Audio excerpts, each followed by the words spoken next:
নমস্কার বন্ধুরা, আপনাদের সবাইকে স্বাগত জানাই আমার এই চ্যানেলে। আজকের ভিডিওতে আমি দেখাবো কি করে আপনারা আয়ুষ্মান ভারতের ফর্মটি ফিল আপ করবেন। তো চলুন আজকের ভিডিওটি শুরু করা যাক। সবার প্রথমে আপনারা এখানে দেখতে পাচ্ছেন ডেট।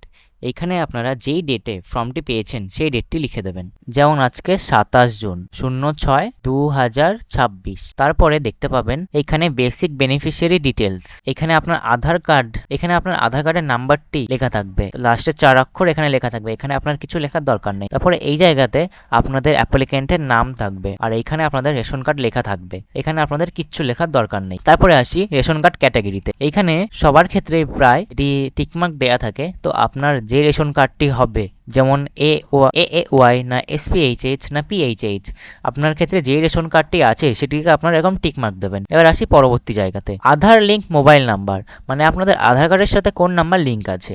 যদি আপনারা এটা বের করতে আপনাদের অসুবিধা হয় তো কমেন্ট বক্সে আমাকে জানাবেন, আমি তার একটি ভিডিও নিয়ে আসবো যে কি করে আপনারা আপনাদের আধার কার্ডের সাথে লিঙ্ক মোবাইল নাম্বারটি বের করবেন। তো চলে আসি জেন্ডারের। এখানে বলছে যে আপনি কোন জেন্ডার, আপনার ক্ষেত্রে যেটি হবে সেটি এখানে সিলেক্ট করে দেবেন। তারপরে আসি ডেট অফ বার্থ। এখানে বন্ধুরা অলরেডি আপনার ডেট অফ বার্থটি লেখা থাকবে, তো এখানেও কোনো কিছু করার দরকার নেই। এবার আসি আপনার ফুল অ্যাড্রেসের এই কলামটাতে। এখানে আপনাদের ভিলেজ সহ আপনার যে অ্যাড্রেস সেটি সবটাই লেখা থাকবে, এখানে কিচ্ছু লেখার দরকার নেই। এরপরে আসি ডিস্ট্রিক্টের। এখানেও বন্ধুরা অলরেডি আপনাদের ডিস্ট্রিক্টটি লেখা থাকবে। তারপরে ব্লক, গ্রাম পঞ্চায়েত, এখানে সব কিছু লেখা থাকবে, এখানে কিচ্ছু লেখার দরকার নেই। তারপরে আসি ফ্যামিলি হেডের নেমের। এখানেও বন্ধুরা সব লেখা থাকবে, এখানে কিচ্ছু লেখার দরকার নেই। আর তারপরে আসি সবচেয়ে গুরুত্বপূর্ণ একটি জায়গা, টোটাল ফ্যামিলি মেম্বার্স। এখানে আপনাদের পরিবারে কতজন সদস্য সেটি এখানে লিখে দেবেন। তারপরে আসি প্যান নাম্বার। আপনার প্যান নম্বরটি এখানে লিখে দেবেন, যদি থাকে তাহলে লিখবেন, না থাকলে লেখার দরকার নেই। তারপরে আসি ইলেকটোরাল ডিটেলসে। যদি যার নামে ফর্মটি এসছে তার বয়স যদি 18 বছরের উপরে হয় তাহলে এখানে লেখার দরকার, না হলে আপনাদের লেখার কোনো দরকার নেই। যদি আপনার বয়স 18 বছরের উপরে হয় তাহলে আপনাদের ভোটার কার্ড নাম্বারটি এখানে লিখে দেবেন। দেখবেন ভোটার কার্ডের মধ্যে এই এপিক নাম্বারটি লেখা আছে। তারপর আছে এসি নাম্বার। আপনাদের ভোটার কার্ডটি আপনারা পেছন দিকে ঘুরিয়ে দেখতে পারবেন এসি নাম্বার বলে লেখা আছে, সেটা এখানে লিখে দেবেন। তারপর আসি পার্ট নম্বরে। এটাও বন্ধুরা আপনারা ওইখানেই পেয়ে যাবেন। যদি আপনারা সমস্যা হয় এসি নাম্বার, পার্ট নাম্বার এবং সিরিয়াল নাম্বার বের করতে, তাহলে বন্ধুরা আমাকে নিচে কমেন্টে লিখুন যে কী করে ভোটার লিস্টের এসি নাম্বার, পার্ট নাম্বার এবং সিরিয়াল নাম্বার বের করবো। আমি নির্দিষ্ট একটা ভিডিও নিয়ে আসবো। তারপর আসি স্বাস্থ্যসাথী কার্ড ডিটেলস নিয়ে। এখানে বন্ধুরা আপনাদের স্বাস্থ্যসাথী কার্ডের 17 ডিজিটের নাম্বারটি এখানে লিখে দেবেন। যদি বন্ধুরা এখানেও আপনাদের অসুবিধা হয় তাহলে আমাকে নিচে কমেন্ট করুন যে কীভাবে স্বাস্থ্যসাথী কার্ডের নাম্বারটি বের করবো, আমি একটি নির্দিষ্ট ভিডিও নিয়ে আসবো। তো বন্ধুরা এখানে আরেকটি জায়গায় চলে এলাম। এখানে আপনাদের কিচ্ছু করার দরকার নেই, এখানে সব কিছু লেখা থাকবে। আধার নাম্বার লেখা থাকবে, অ্যাপ্লিকেন্টের নাম লেখা থাকবে, রেশন কার্ডও লেখা থাকবে।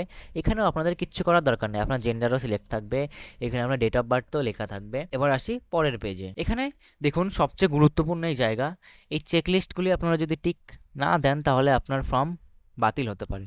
তো ভিডিওটি শেষ পর্যন্ত দেখুন যে কী করে আপনারা এখানে টিকমার্ক দেবেন, কোনটাতে ইয়েস দেবেন আর কোনটাতে নো দেবেন। শুরুতেই চলে আসি ফ্যামিলি ইনকাম। যদি আপনার ইনকাম 8 লাখ টাকার উপরে হয় তাহলে এখানে ইয়েস দেবেন, আর যদি 8 লাখ টাকার কম ইনকাম হয় তাহলে নোতে এরকম টিকমার্ক দেবেন। তারপরে আসি any member of family pay income tax, মানে আপনার পরিবারের কেউ কি ইনকাম ট্যাক্স পে করে, যদি হ্যাঁ হয় তাহলে ইয়েস, আর না হলে নো, যেমন আমার ক্ষেত্রে নো। তারপরে আসি found in ASDD list for SIR 2026 poll. এটার ক্ষেত্রে আপনাদের যেমন হবে আপনারা লিখে দেবেন, বেশিরভাগ লোকের ক্ষেত্রে নোই হবে। তারপর আসি পেন্ডিং SIR ট্রাইব্যুনাল। এখানে আপনারা কি SIR এর অ্যাপ্লাই করেছে সেটা কি আপনাদের পেন্ডিং আছে, যদি হ্যাঁ হয় হ্যাঁ, না হলে না।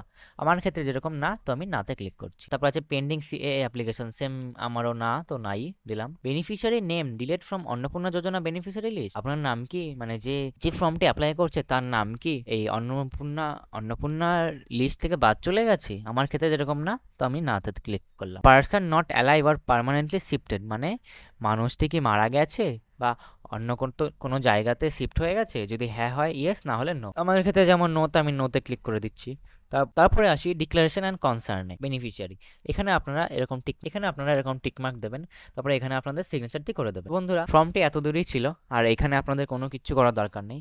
এগুলো আপনাদের আশা দিদি ভাইয়েরা সব কিছু করে নেবে, আর এটা অফিস ইউজের জন্য, আপনাদের কিচ্ছু করার দরকার নেই। আমি ভিডিওতে বলে দিলাম কি করে আপনারা আয়ুষ্মান ভারতের ফর্মটি ফিল আপ করবেন।